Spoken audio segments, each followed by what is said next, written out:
আসসালামু আলাইকুম সবাইকে। এটা হচ্ছে এলিয়ন গাড়ি 2017 মডেল এবং এই গাড়িটাতে ওয়াটার ড্রপিং ইস্যু ছিল। বেসিক্যালি এই গাড়িটা অ্যাক্সিডেন্টকৃত গাড়ি ছিল।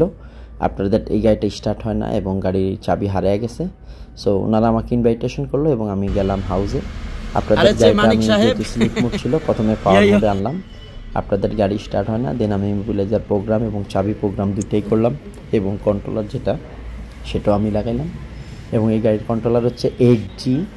সো এই কন্ট্রোলারটা খুবই এক্সপেন্সিভ এবং মার্কেটে শর্ট। সো ওনাদের রিকোয়েস্টে আমি কন্ট্রোলারটা অ্যারেঞ্জ করলাম এবং আপনাদের প্রোগ্রামিং সহ বাকি সমস্ত কাজ করলাম এবং আলহামদুলিল্লাহ গাড়িটা আমরা কমপ্লিট করলাম।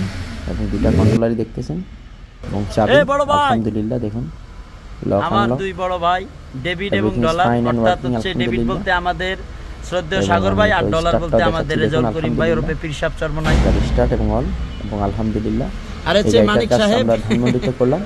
আপনাদের যাদের গাড়িতে এই ধরনের সমস্যা হয়, বিশেষ করে লস্ট ইস্যু, চাবি হারিয়ে যাওয়া, রিমোট হারিয়ে যাওয়া কিংবা গাড়ি ওয়াটার ড্রপিং ইস্যু, হাইব্রিড এবং নন হাইব্রিড যে কোনো ইস্যুতে যে কোনো সমস্যার সমাধানের জন্য আমাদের সাথে আপনারা যোগাযোগ করতে পারেন। সবাইকে অসংখ্য ধন্যবাদ। আসসালামু আলাইকুম। হইছে আমি দেখে দিলাম। আসেন